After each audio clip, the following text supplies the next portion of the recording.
ये आध्यात्मिक प्रगति, आध्यात्मिक प्रोग्रेस की शुरुआत करने के पहले इस विषय को समझने के पहले कुछ प्रमुख बातें हैं, कुछ प्रमुख बातें कहिए या कुछ हमारे जीवन में ऑब्स्टिकल है कहिए, वो जब तक उसके कंसेप्ट हमको क्लियर नहीं होते, जब तक हमारा दृष्टिकोण उसके लिए स्पष्ट नहीं होता, तब तक हमारी आगे की प्रोग्रेस नहीं हो सकती, आगे की प्रगति नहीं हो सकती। तो उसमें का पहला विषय है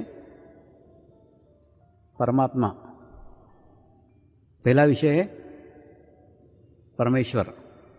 जैसे हम देखते कि नहीं, बच्चों को माँ बोलती रहती है, देख भगवान देख रहा है तेरे को, पूरा ध्यान तेरे ऊपर है। तो बच्चा कल्पना करता है कि भगवान कहीं व्यक्ति है, भगवान कोई मनुष्य है जो बैठ करके देखते रहता है। वास्तव में भगवान की जो कल्पना है वो अलग है और भगवान का जो स्वरूप है वो अलग है। मेरे बचपन में मेरी नानी कहा करती थी, परमात्मा अविनाशी है, परमात्मा कल भी था, परमात्मा आज भी है और परमात्मा कल भी रहेगा। तो मेरे बाल मन में प्रश्न आता था, ऐसा तो कोई शरीर है ही नहीं जो शरीर कल भी था, आज भी है और कल भी रहेगा। तो मैं जान गया था कि परमात्मा कोई शरीरधारी नहीं हो सकता, क्योंकि कोई भी ऐसा शरीर नहीं है जो कल भी था, आज भी और कल भी रहेगा। यानी परमात्मा एक अविरत गंगा है जो सदैव बहती रहती है, कल भी बह रही थी, आज भी बह रही है और कल भी बहती रहेगी। तो परमात्मा एक विश्व चेतना है, परमात्मा एक चैतन्य है, ये चैतन्य सदैव बहते रहता है। कई बार आपको कई लोग ऐसे मिले होंगे जो आपको बोलेंगे मुझे हनुमान जी के दर्शन हो गए। कई लोग आपको मिले होंगे जो आपको बताएंगे मेरे को शंकर जी के दर्शन हो गए। तो वास्तव में ये जो दर्शन है वो उन्होंने उनके ही तैयार किए हुए थे। कैसे, मैं आपको बताता हूँ। जैसे यहाँ पे एक मिट्टी का ढेर है और उस मिट्टी के ढेर के अंदर से एक आदमी ने थोड़ी सी मिट्टी ली और यहाँ पे आके कृष्ण की मूर्ति बना ली।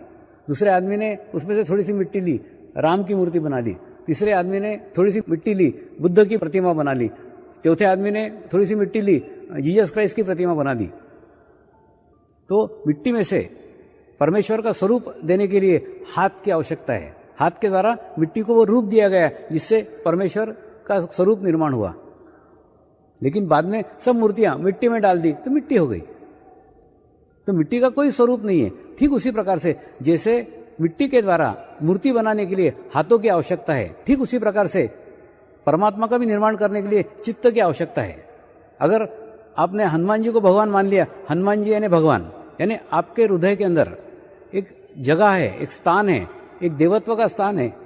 उस स्थान पे आपने जिसको विराजमान कर दिया, जब आपकी जागृति होगी, आपको आत्म साक्षात्कार होगा, आपकी आत्मा जागृत होगी, तो वही स्थान प्रकाशित हो जाएगा। और प्रकाशित होने के बाद में अगर आपने हनुमान जी को विराजमान करके रखा है, आपको हनुमान जी दिखेंगे। आपने जीसस क्राइस्ट को विराजमान करके रखा है, जीसस क्राइस्ट दिखेंगे। आपने गौतम बुद्ध को विराजमान करके रखा है, गौतम बुद्ध दिखेंगे। यानी आपने जिसको बिठा के रखा है वो दिखेंगे। कृष्ण भक्त को कभी राम के दर्शन नहीं हो सकते और राम भक्त को कभी कृष्ण के दर्शन नहीं हो सकते। यानी परमात्मा यानी ये आपने चित्त की जो कल्पना कर ली है, जब चित्त प्रकाशित होगा तो चित्त प्रकाशित होने के बाद में आपने रखा हुआ परमात्मा आपको दिखेगा। तो जिस व्यक्ति ने शिव यानी परमात्मा मान के रखा है, उसका जैसे चित्त प्रकाशित हुआ, उसको शिव के दर्शन हुए। इसीलिए एक ही मेडिटेशंस के अंदर, एक ही शिविर के अंदर अलग अलग लोगों को अलग अलग परमात्माओं के दर्शन होंगे, अलग अलग देवताओं के दर्शन होंगे, अलग अलग गुरुओं के दर्शन होंगे। ये कैसे संभव हुआ? ये संभव इसलिए हुआ क्योंकि प्रत्येक के देवता अलग अलग है, प्रत्येक के गुरु अलग अलग है। लेकिन जैसे आत्म साक्षात्कार होता है, जैसे जागृति होती है, जागृति होने के बाद में उनको उनके देवता के दर्शन हो जाते हैं। ये ठीक वैसे ही है जैसे फ्रिज के अंदर अगर हम कैचअप रखते हैं तो फ्रिज खोलेंगे तो कैचअप निकलेगा। अगर हम ब्रेड रखते हैं तो फ्रिज खोलेंगे तो ब्रेड दिखेगा। ठीक उसी प्रकार से हम हमारे हृदय के फ्रिज के अंदर जिस परमात्मा के छवि को बिठा के रखते हैं, जैसे ही वो फ्रिज खोलेंगे उस परमात्मा की छवि हमको दिख जाती है। वास्तव में परमात्मा का कोई स्वरूप ही नहीं है। परमेश्वर निराकार है, उसका कोई स्वरूप नहीं है, वो चैतन्य के रूप में है, सदैव बहते रहता है। वो कल भी बह रहा था, आज भी बह रहा है और कल भी बहता रहता है। कई लोग आपको ऐसे दिखेंगे जो अपने गुरु को परमात्मा मानते हैं। मेरे शब्दों की तरफ ध्यान दीजिए, वो अपने गुरु को परमात्मा मानते हैं। मानना अपने आत्मा का भाव है। तो वास्तव में वो परमात्मा है क्या? नहीं है, मानते हैं, क्योंकि परमात्मा कोई शरीर हो ही नहीं सकता। लेकिन जैसे हम मानते हैं, मानना आवश्यक है, बिना माने आप आगे बढ़ ही नहीं सकते, पहुंच ही नहीं सकते। ये ठीक वैसा ही है जैसे A for Apple, A Apple नहीं है और एप्पल ए नहीं है। लेकिन अगर ABCD सीखना है तो ए फॉर एप्पल, एप्पल को ए मानना पड़ेगा। ठीक उसी प्रकार से परमात्मा तक पहुंचने के लिए आपको किसी को तो भी परमात्मा मानना पड़ेगा। मानने के ऊपर है, आप किसी को भी मान सकते हो। मैं भी मेरे जीवन में इसी एक ही प्रश्न को लेकर बाहर निकला था कि परमात्मा अविनाशी है, परमात्मा कल भी था, परमात्मा आज भी है और परमात्मा कल भी रहेगा। तो मैं मेरे नानी को कहता था, नानी मेरे को कल का परमात्मा भी नहीं चाहिए, मेरे को आने वाले कल का भी परमात्मा नहीं चाहिए, मेरे को आज का परमात्मा चाहिए, वर्तमान का परमात्मा चाहिए।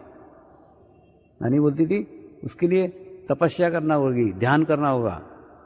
और मैंने मेरे नानी को वादा किया था कि अगर मेरे को मेरे जीवन काल में परमात्मा मिला तो उस परमात्मा का प्रसाद मैं सब लोगों में बांटूंगा। और वही कार्य पूर्ण करने के लिए मैं आपके पास आया हूं।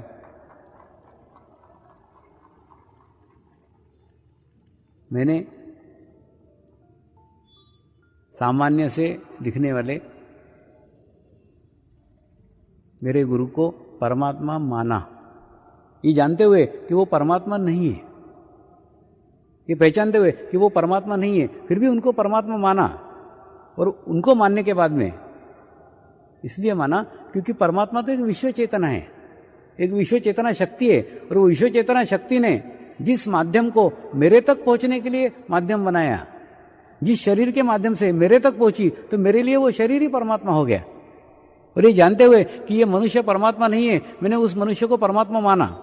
और जैसे ही परमात्मा माना तो भीतर की यात्रा शुरू हुई। एक समाधान को प्राप्त हो गया कि परमात्मा मिल गया।